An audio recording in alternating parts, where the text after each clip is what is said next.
So I've got this systemic handshake meme here because really a lot of what I'm going to be talking about is going to occupy this question mark space. So right now we're thinking about the relationship between human communicators, generative AI. How can we think about making this a positive interaction? In what ways do we need to think through our learning objectives to make sure that it's not a negative interaction? So that's something we'll be talking about today. I know this is very tiny type, but the slides for this are all in the Google Drive. So you'll find references throughout there in the notes pane on the last slide. That may be useful to you as you research this topic further. I also included my email address here, so I'm happy to respond if you want to reach out to continue the conversation later. I'm a little bit ambitious for half an hour. So the email address is important, so I'm probably not going to be able to do all of these things.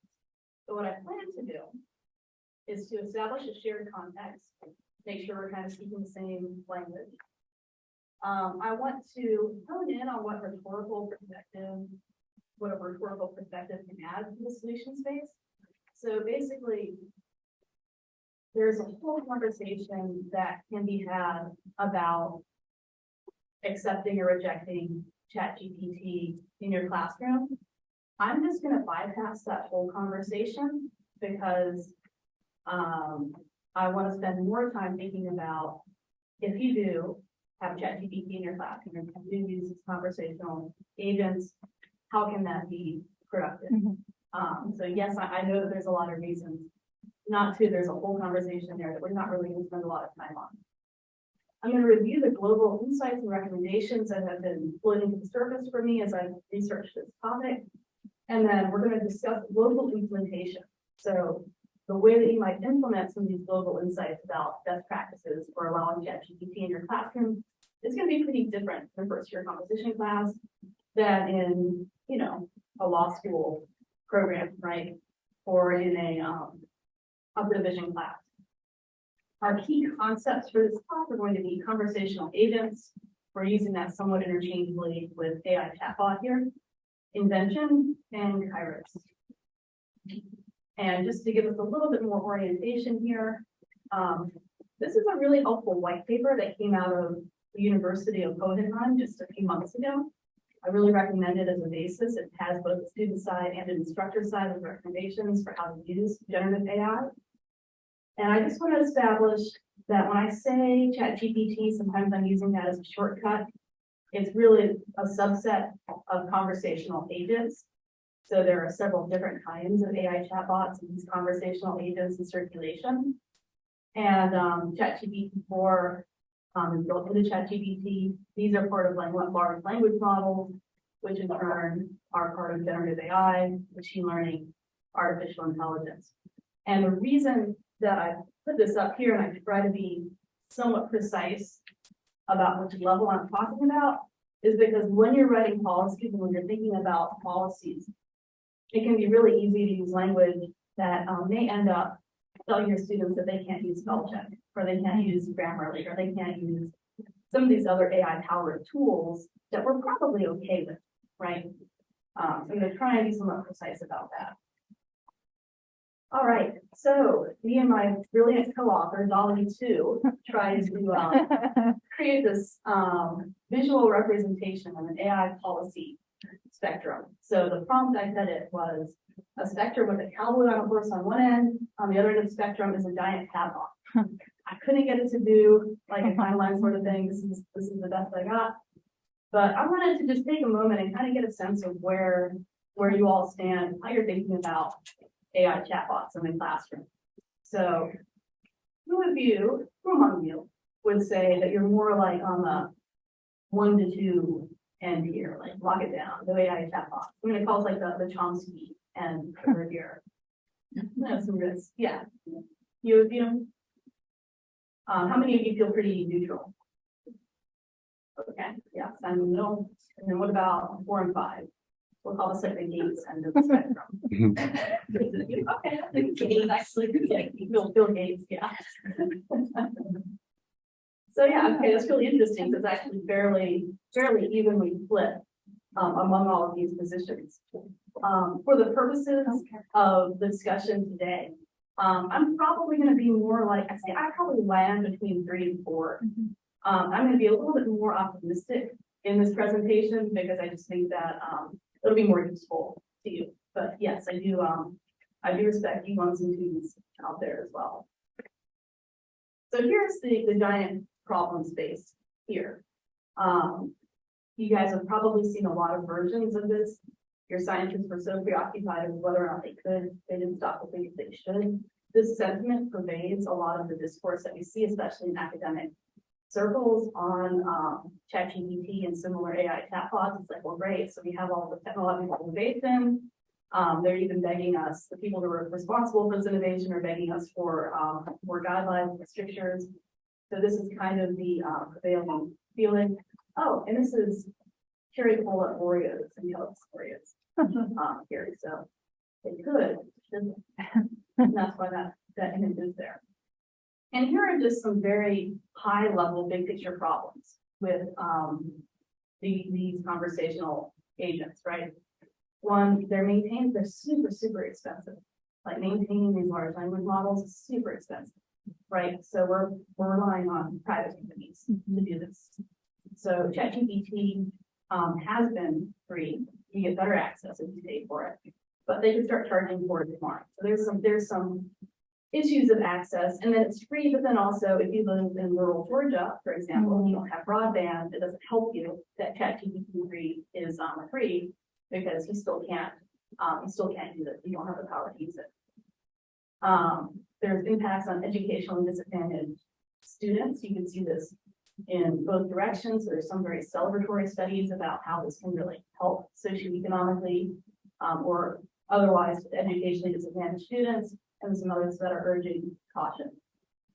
One thing that I see a lot in Georgia Tech, a lot of concern about is the training data ethics. So what are we training these chatbots on? How is that replicating and intensifying human bias, right? One thing I was talking to my friend about earlier is the carbon emissions issue here. So it's not free to run these, right? It actually has a pretty big footprint. And then finally, intellectual property, or what we might think of as like an academic integrity question, right? On a more local scale, so the kind of pragmatic scale, like in your classroom.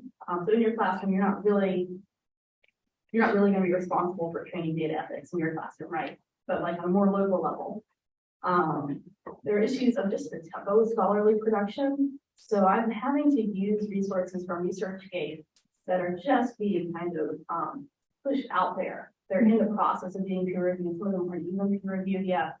But in order to kind of stay on top of what people are talking about, it's just like, I haven't worked on this presentation for 2 weeks. It's probably like totally dated by now. It's just been crazy, and not only to absorb that, but then to turn around and implement any of those suggestions in the classroom is very difficult. And then there's also variations in courses. We can say vulnerability if you want to be more negative, maybe openness if you want to be a little more positive. The conversational agent usage, so some of the classes we teach. Like I'm kind of listening to everybody doing labor-based grading, and I'm wondering how that's going for you, because that sounds like something that could be, depending on how you implement it, very vulnerable, right? So how much do you care about that? What are your plans for using it productively, right? And then finally, equity and accessibility. So this is a question that comes up in the classroom. Does everybody have equal access to this technology if you're allowing them to use it? Okay. I think on a more theoretical level too, when we're thinking about the usage of LLMs, in some ways the discourse around large language models is a little bit of a throwback to what I think Carolyn Miller might term this window pane theory of language, or this more positivistic view of language. So the meaning is out there, it's separable from the language that you're using. So you can say, put your idea into ChatGPT, and ChatGPT will like put it in fancier language for you. So what happens to this more like in Hayek's terms, what happens to the materialist theory of writing, where writing is mutually constitutive with thinking? Okay, so those are a couple of caveats, because I don't want you guys to be mad at me for being like too celebrational, too much today on too celebratory of this technology. All right, so there's a few caveats where I see some potential more negative implications for the field. On a more positive note, though, I think that we're all poised to really help people at this moment and to really help students as this new technology is emerging, I think, especially coming from this rhetorical framework. So I have here this image of a beaded necklace. And this to me symbolizes how rhetorical invention works. So we're not privileging necessarily the idea of novel discovery. We're not saying that you need to access an idea that has never before been uttered, that's never before been thought, right? As rhetoricians with the canon of invention, we're thinking about arranging arguments for audiences. And so the arguments this way are the beads, and the way that you arrange it is the way that you arrange language, the way you arrange writing, the way you arrange ideas, and the ideas you put in proximity to each other. That's really where the creativity and the novelty, I believe, comes into this from that more rhetorical framework that privileges the canon of invention.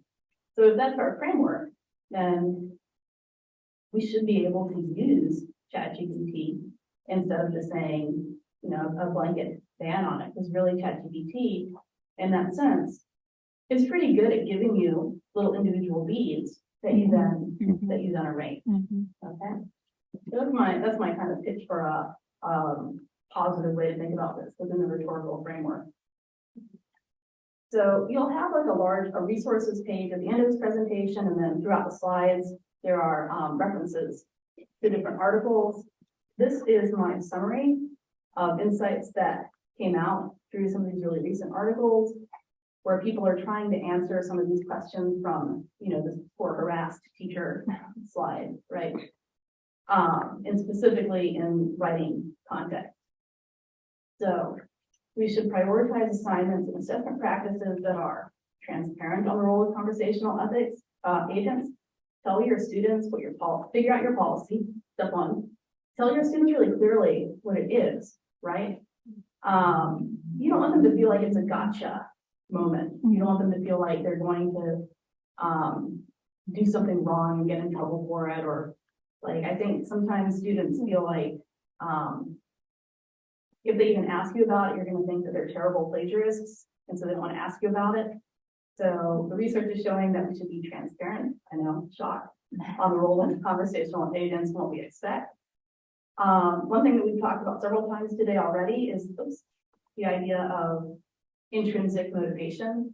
So the more that you can get the students engaged in a project that is interesting or motivating for them, so that they want to work on it, the more they'll use ChatGPT in a way that is helpful, you know, healthy, right? We're also seeing that some of these recommendations involve actually bringing in more oral work to the classroom, because students are smart and ChatGPT is smart, and you're not going to out assignment design ChatGPT. That's one thing I thought when I started researching this, that I would just figure out how to make assignments that are like too hard for ChatGPT to figure out. But really ChatGPT it's training really fast and it's really smart.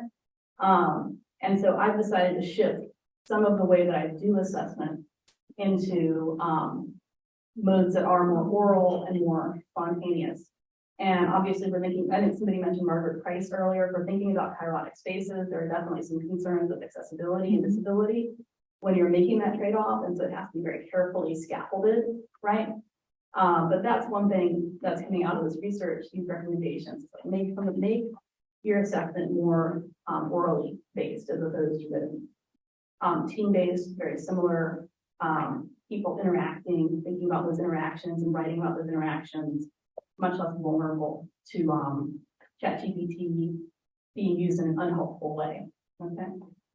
And then we also talked about process focus, so doing things like reading logs or personal reflection, or free writing that demonstrates the alignment of your research question to the topic that you choose and the methodology that you're using. So these are, as I'm going forward teaching, I'm weighting these more in the way that I do assessment. And then the articles that make these recommendations, you can see in the notes. One thing that's interesting, so I did so I have a technical communication class for computer science majors. They're all like graduating seniors in computer science. For one of the reflections, I invited them to write a 6-pager. So this is like an Amazon Word document genre. And they had a lot of latitude about what to write it on. But some of them chose to write it on a ChatGPT policy for writing instructors. So I collected about 9 of these, and with their permission, I extracted some insights. And a lot of them actually wanted to go back to pen and paper. So instead of going to oral, team-based process focus, they're like, let's do pen and paper, let's do honor lock, let's do these proctored exams. So from their disciplinary perspective, that's the way that computer science has solved academic integrity. But the other research that I've cited down here in the notes that you can't see, but that is totally real, I promise, suggests, if anything, this is like a stopgap measure. So I'm personally not planning on going back to a lot of, using a lot of handwritten like pen and paper assignments in my assessment. So that was something that the students actually thought would be a great idea. So for my students, going back to that assignment, when they talked about ChatGPT, when they talked about AI in their 6-page policy recommendations, these are the kinds of metaphors that kept coming up for them. It's a second teacher, it's a teaching assistant or a tutor, it's a language tutor. So you can imagine how ChatGPT would be incredibly useful for somebody for whom English is not their first language, right? They could actually input their own writing, ask ChatGPT to revise it for them. You can ask it to be formal. You can ask it to write it on a 9th grade level. You can ask it to write it on a 12th grade level, right? There's a lot of ways you can use ChatGPT, especially in these kinds of learning situations or a special needs teaching assistant. So these metaphors I noticed from my students, and again, this is a small group, this is just 9 people, but they're really overwhelmingly focused on the AI is almost in this position of authority. It's like your teacher. In contrast, when I talk to educators, like through our Center for Teaching and Learning at Georgia Tech, the kinds of metaphors they use for ChatGPT are much more subordinate, right? So much more like the centaur model of artificial intelligence, where the head or the top of the body is the human. They're the ones that have like the ideas, and then the horse part is AI, which is like really powerful and can help the ideas go further, basically. So I think of ChatGPT for myself as just like, you know, if I worked at a fancier university or I had a fancier job, I would get a graduate research assistant, right? I wouldn't necessarily trust my graduate research assistant to tell me what my argument should be, right, for a paper I'm writing.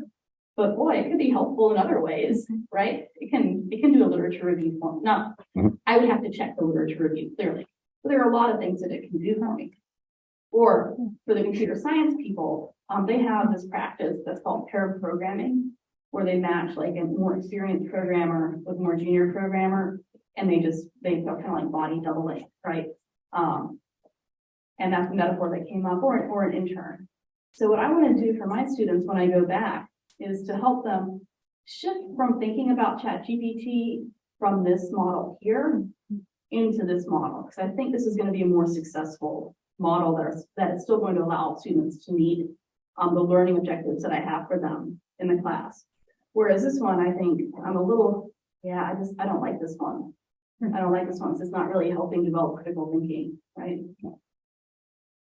So here's my funnel. This funnel is supposed to represent taking these, big picture global insights. Most everything that's out there right now is highly generalized, and funneling it down, because your individual class is going to be different than a class at another institution, which is going to be different than a class at another level, right? So a first year class is going to be different than a 4th year class. So if you're trying to translate some of these global insights into a particular class, what does that look like? I think this is the place that we're all at right now. And it's interesting because if you look at the research, everybody's writing about this all at the same time. So you see a lot of like doubling up of ideas in the research, but you don't see nearly as much about this translation. So we're going to come back to this question if I have time. And I want you to kind of keep this in the back of your mind, or maybe we can talk about it at happy hour later. And I'm just going to show you my answer to this question. So I teach first year composition and I teach upper division technical communication. My classes are typically between 22 and 25 students per section. I teach 3 sections. I have about 75 students. Sometimes I teach computer science classes where I have 50 students for 2 sections, and those are much more team-based. That's kind of my context here. I think that the way through this is to continue to emphasize Kairos as an embodied interpersonal, as a matter of embodied interpersonal type. So not just kairotic. So we want our students to be kairotic, not just in the sense that they're making the right argument at the right time, but that they're able to navigate being in a meeting, okay? And for me, my students are interns, they're moving into professional spaces right after class. So for me, it's very direct. For me, my students spend a lot of time thinking about how to be good at meetings, right? For you, your objective might be different given what you want your students to be doing. But I think that this is something that we can do for them to help them prepare for using generative AI, no matter what happens with the generative AI. So how do you use it and how do you communicate with people in these more spontaneous interactions? It may be quite difficult if you're not trained in how to do it. One way I get at this in my, especially like in my smaller, lower division classes, is through the mini Pechakucha. So Pechakucha is a format where you have 20 slides, each slide plays for 20 seconds. I take that and I cut it in half. I say, you get 10 slides, 20 seconds for 10 slides. So you get about 3 minutes to do a presentation. But it's very formalized. They have a timer. So it requires them to practice a lot to make sure that their speaking aligns with the timer. And then I change the topic each semester. Last semester, I let them choose if they want to do a pitch of a startup idea, or if they wanted to critique an ethical lapse of a main company with these caveats, because I just saw too many about hands-on warehouse conditions like the semester before. So I gave them these caveats. So this is a way, I think, to translate the global insight around things being oral and process focused into the class in a way that, at least if you're teaching with 25 students, it's attainable. You can do about 4, if I teach twice a week, I teach 75-minute classes. But I can do 4 students in a class. It takes them about half the class. And then use the other half of the class for covering learning objectives and do this all like over 3 or 4 weeks. So everybody has their turn in the spotlight, they get their turn for the feedback, right? And then we scaffold up to that through exercises like this one, where they finalize their main company in class. We have reflection in class most days where they're writing something, submitting it, it may be rated, it may not. They do searches for controversy or scandal. This is a little bit more of a polemical genre. 4 minutes, right? Okay. Yeah. Well, we started a little bit late, so Okay. I'm kind of factoring that in. Okay, great.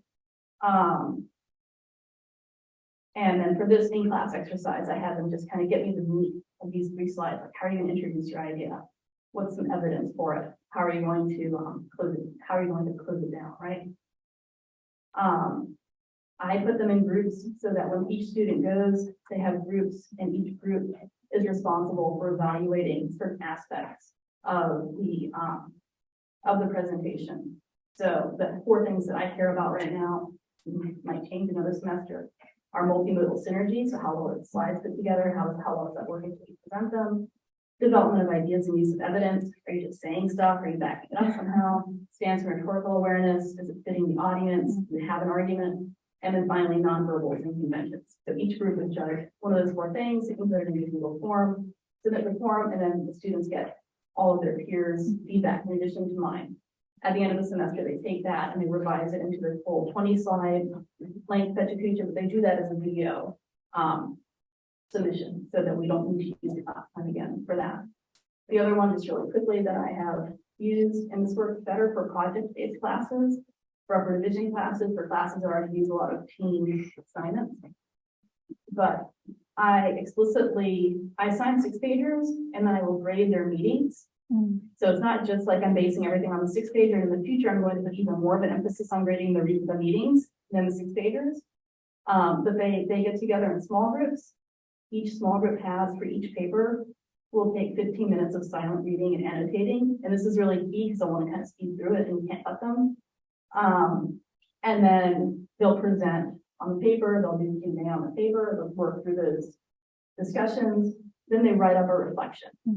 And I developed this rubric with some professionals in computer science about, after reflecting on what makes somebody good at meetings in your workplace or in your genre.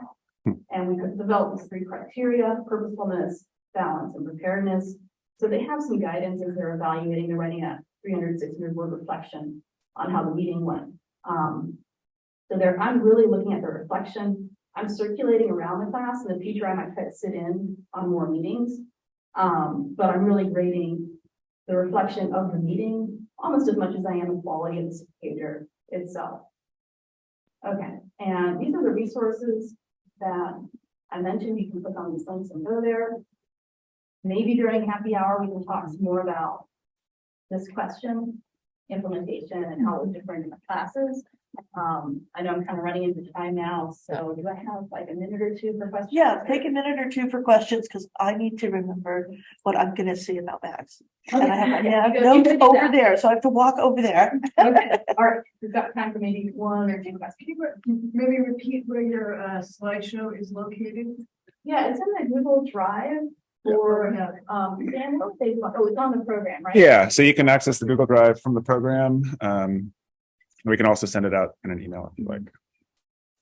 Yeah, it should be on the program. That's there's a genre from that Amazon uses where you write down your proposal for like a business plan or for a new product or for any, it doesn't really matter. But the idea is that it can only be in 6 pages.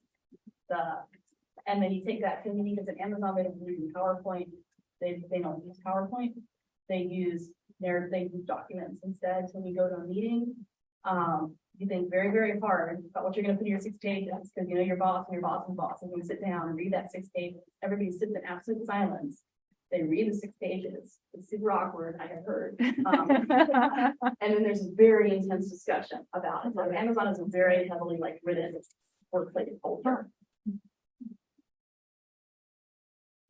Any other questions? Can you say in ChatGPT, write a 6-pager and it will do it? Probably, yeah. You could, yeah. And that's the other thing. One of my processes for next semester is just putting in every prompt for every everything that I assign into ChatGPT and seeing what happens. Everybody needs to do at least, if you do nothing else, put your prompts or that you're asking the students to do into ChatGPT and see what happens. Sorry, technical question. If you put in the same prompt as a student, it'll generate different things, right? Yeah, because that's the thing. It'll be different every time and you can train it. So ChatGPT is also kind of like a graduate research assistant, but it's also like a tech. Yeah. And so it's really, and it'll maintain sessions that you can look at logs from different questions that you asked it. And it'll show you how it's developed, as you're asking it, say that again, but use different words, or say that again, but in this style. So it's highly adaptive, and that's part of why it's very resistant to plagiarism detection software. And there's also a lot of kind of equity issues with using things like Turnitin already. That is probably a whole different panel to talk about. So I think we can't really evade it through technology or assignment design. So in my opinion, it's the way to go is to think about how we can be hospitable and how we can still meet our learning objectives. Even knowing that students have access to this pool. Sorry, Max, I think I'm a minute or 2 of your time here. So let me 2 minutes. wrap up there. Thank you.